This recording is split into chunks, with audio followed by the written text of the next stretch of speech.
yang mungkin sebagai kepala sekolah Bapak ini sudah banyak menyelesaikan kasus ya Pak di SMA 10, baik itu yang rumit maupun yang tingkat ringan. Iya. Memang ada beberapa hal yang saya hadapi lah sebagai pimpinan satuan pendidikan di sini. Kalau cerita tentang peristiwa atau kasus itu kan dari beberapa bagian, ada yang di bagian kesiswaan, artinya dengan peserta didik, kemudian juga ada di level guru-guru, itu kan tenaga pendidik dan tenaga pendidikan. Nah, dari kasus yang ada itu memang beberapa hal itu memang ada semacam dilema ya. Ada benturan lah ya, benturan nilai, benturan pertimbangan, benturan pemikiran kita ya untuk mengambil sebuah kebijakan itu. Nah itu yang diantaranya yang jadi persoalan selama ini.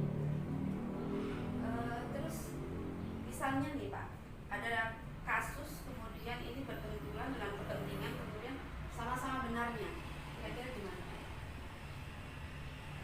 Nah kalau di sisi itu apa yang kita lakukan itu kan kita tengok kebenaran itu kan kita nengok prioritasnya juga kan.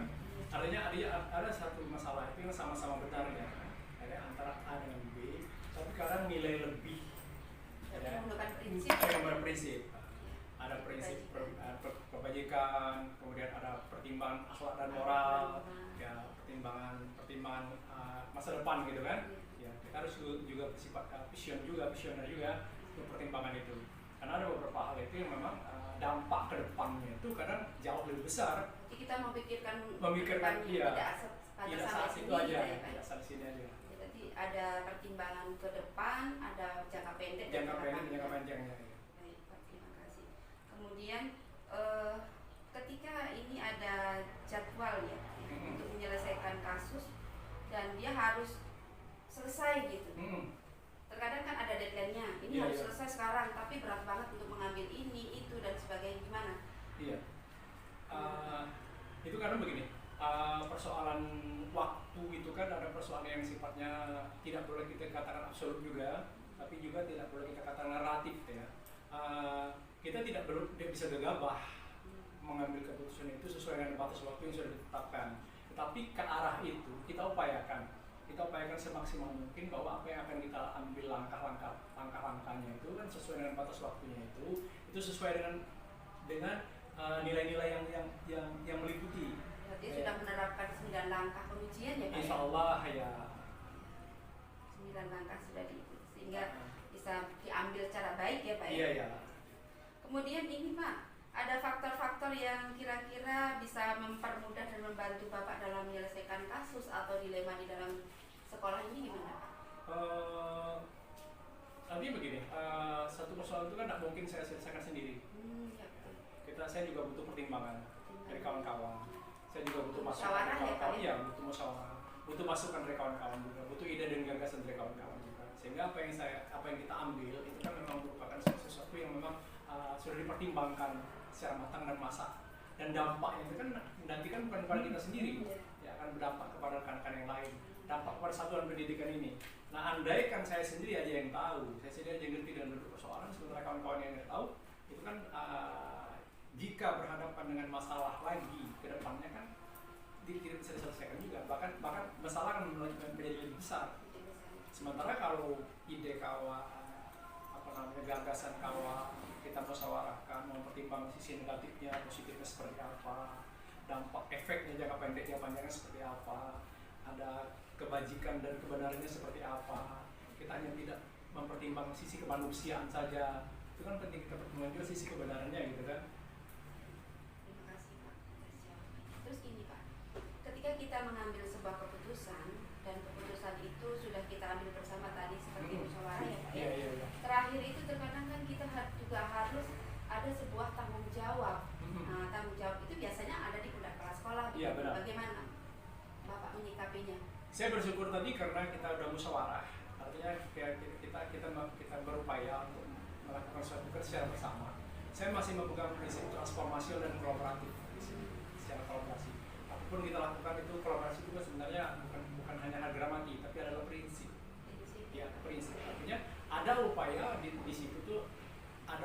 saya apa namanya regenerasi sebenarnya. Pendelegasian wewenang itu sesungguhnya adalah untuk regenerasi kepemimpinan. Jadi tanggung jawabnya kita bagi sesuai dengan tupoksinya, sesuai dengan peran-perannya. Jadi kita kan enaknya kan, jadi kita jalan bersama, jalan bergandengan, dan kita bisa membersamai kegiatan di sekolah. Ya, alhamdulillah berarti keputusan itu sudah berdasarkan prinsip tadi ya Pak ya. Kemudian 4 paradigma juga sudah dan langkah-langkah Bapak ambil. Iya. Baik, mungkin itu saja Pak. Mohon maaf atas waktunya. Oke, nggak apa-apa. Terima kasih.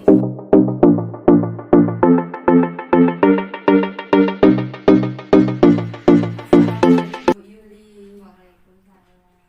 Sehat Bu Yuli hari ini? Alhamdulillah sehat. Alhamdulillah saya juga sehat. Mohon maaf mengganggu waktunya ya Bu Yuli. Mungkin sekitar 10 menit ke depan saja. Ini berkaitan dengan wawancara tentang pengambilan keputusan ya Bu Yuli ya. Mohon maaf ya Bu Yuli ya, membuat Bu Yuli jadi banyak tersita waktunya ya Bu ya.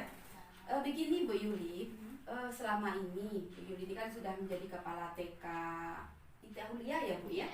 Kira-kira sudah berapa tahun ya Bu? Dari 2017. 2017 berarti sudah sekitar berapa tahun ya Bu ya? 10 tahun lebih ya?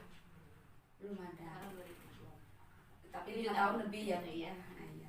Berarti dalam jangka selama Bu Yuli jadi kepala sekolah itu sudah barang tentu ya pastinya Ibu mengalami sebuah kasus-kasus ya Bu ya. Yang ingin saya tanyakan Ibu ya, selama ini bagaimana Ibu menghadapi kasus-kasus yang di dalam sekolah itu merupakan sebuah dilema etika atau bujukan moral. Bagaimana Bu? Yang dimaksud dengan dilema etika itu mungkin tentang sikap guru ya. Sikap guru ya. Biasanya sih kami mengambil keputusannya tentu dengan melihat permasalahannya dulu. Iya. Permasalahannya perkembangannya bagaimana. Dilihat dulu ya Bu ya. Iya.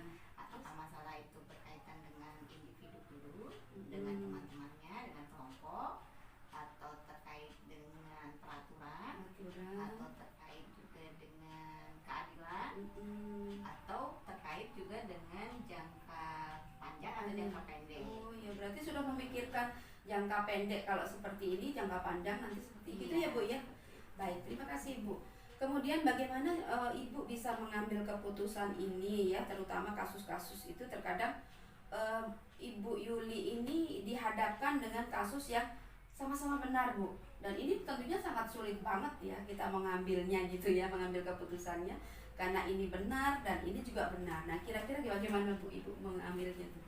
Ya, kita kembali lagi tadi. Kalau memang keputusan ini dimintanya mendesak dan urgent, itu biasanya memang terpaksa harus ada yang dikorbankan.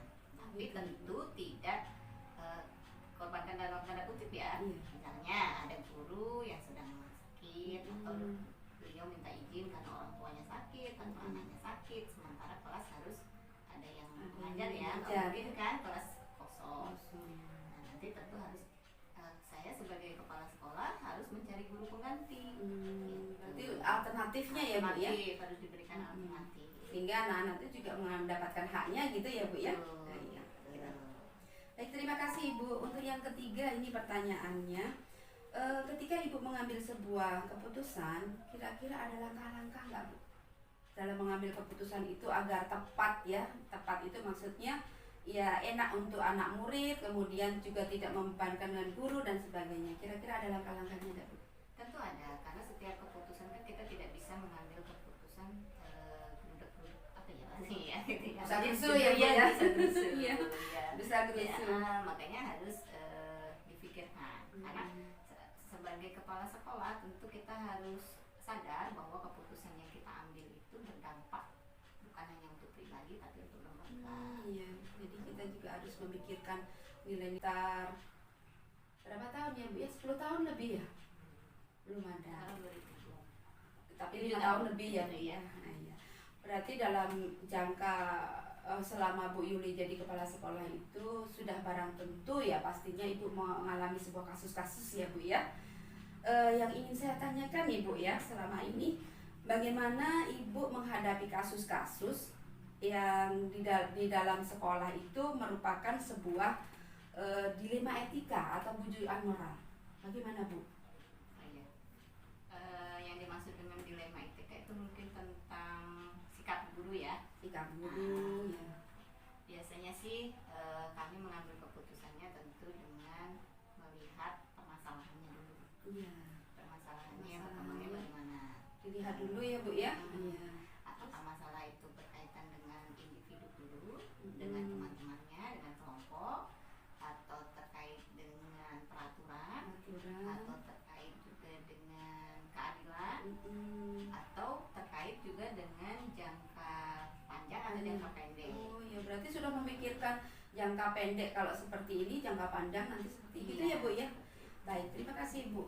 Kemudian bagaimana Ibu bisa mengambil keputusan ini ya, terutama kasus-kasus itu terkadang Ibu Yuli ini dihadapkan dengan kasus yang sama-sama benar Bu, dan ini tentunya sangat sulit banget ya kita mengambilnya gitu ya, mengambil keputusannya karena ini benar dan ini juga benar. Nah kira-kira bagaimana Bu Ibu mengambilnya tuh? Ya, kita kembali lagi tadi, kalau memang keputusan ini dimintanya mendesak dan urgent, itu biasanya memang terpaksa harus ada yang dikorbankan, tapi tentu tidak korbankan dalam tanda kutip ya. Misalnya ada guru yang sedang sakit atau beliau minta izin karena orang tuanya sakit atau anaknya sakit, sementara kelas harus ada yang mengajar ya, nggak mungkin kan kelas kosong. Nah, nanti tentu harus saya sebagai kepala sekolah harus mencari guru pengganti. Berarti alternatifnya ya Bu ya, harus diberikan alternatif sehingga anak-anak itu juga mendapatkan haknya gitu ya Bu ya. Baik, terima kasih Ibu. Untuk yang ketiga ini pertanyaannya, ketika Ibu mengambil sebuah keputusan, kira-kira ada langkah-langkah nggak Bu dalam mengambil keputusan itu agar tepat ya? Tepat itu maksudnya ya enak untuk anak murid, kemudian juga tidak membebankan dengan guru dan sebagainya. Kira-kira ada langkah-langkahnya nggak Bu?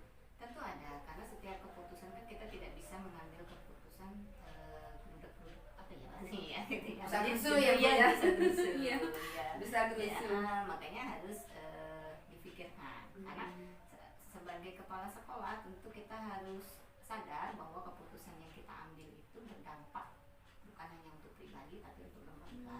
Iya, jadi kita juga harus memikirkan nilai-nilai kebajikan ya untuk semua ya Bu ya, karena memang ini yang sangat dibutuhkan bagi semuanya ya hasilnya ya Bu ya. Baik, kemudian ketika Ibu mengambil sebuah keputusan itu, kira-kira ada nggak tantangannya Bu? Tentu ada, karena setiap kita mengambil ada yang pro dan kontra gitu nah Bu. Ya, tidak semua keputusan kita itu diyeskan oleh anak kita ya. Iya. Dan perlu juga kita ketahui bahwa ketika mereka mengiyakan atau keputusan kita, kita harus pastikan bahwa guru itu benar-benar iya, bukan hanya di depan kita tetapi juga di belakang. Berarti kita memastikan betul ya Bu ya, karena memang usia pendidikan anak TK itu nggak sama dengan usia yang di atasnya ya, dia memang butuh bimbingan full ya Bu ya. Iya. Ketika nggak ada gurunya gimana Bu kira-kira? Kalau anak TK itu, kalau anak TK tidak bisa dibuat jam kosong, itu tidak bisa. Makanya harus ada guru pengganti. Tetap ada guru pengganti. Nanti kalau ada jam kosong malah lebih banyak mudaratnya ya Bu ya. Iya. Karena terjadi hal-hal yang nggak diinginkan mungkin bagi anak-anak. Baik, terima kasih Bu. Kemudian yang selanjutnya kira-kira Ibu mempunyai jadwal atau apa ya istilahnya untuk menyelesaikan sebuah masalah ya. Jadi ada jadwalnya, kemudian ada etikanya, atau mungkin mempunyai sebuah prosedur ya paling tepatnya gitu ya. Prosedur menyelesaikan masalah gitu. Ada nggak kira-kira di TK Ibu yang Ibu pimpin? Kalau jadwal tentu ada, karena masalah itu kan biasanya baru akan ini ya, maksudnya masalah itu tidak muncul tiba-tiba. Nah, biasanya kita dapat cerita dulu dari guru-guru. Nah, itu ada jadwal setiap pekan di hari Sabtu. Oh, berarti ada ini ya Bu ya, memang untuk saling curhat gitu ya, betul. Atau menyelesaikan permasalahan-permasalahan yang ada. Ya, nanti disitulah kita juga mencari solusi dari kondisi yang ada. Berarti Ibu mengetahui permasalahan setiap kelas gitu ya Bu. Ya, Habis itu dipecahkan bersama ya Bu ya. Baik, Kita cari tahu siapa saja yang terlibat dengan masalah tersebut. ya, berarti penyelesaiannya memang butuh musyawarah mufakat ya Bu ya. Terima kasih Bu. Kemudian Bu, kemudian ada nggak faktor-faktor yang membantu Ibu dalam menyelesaikan masalah yang Ibu hadapi gitu, atau faktor atau orang atau siapa gitu Bu? Oh tentu ada. Tidak, saya bukan Sendirian ya Bu. ya, yang Tidak bisa sendirian ya Bu. menyelesaikan masalah itu. Tidak sendirian menyelesaikan masalah ya Bu ya. Yang jelas yang pertama itu adalah orang tua. Kalau di TMK itu Iya. orang tua punya Orang tua peran- siswa ya Bu. Orang tua siswa punya peran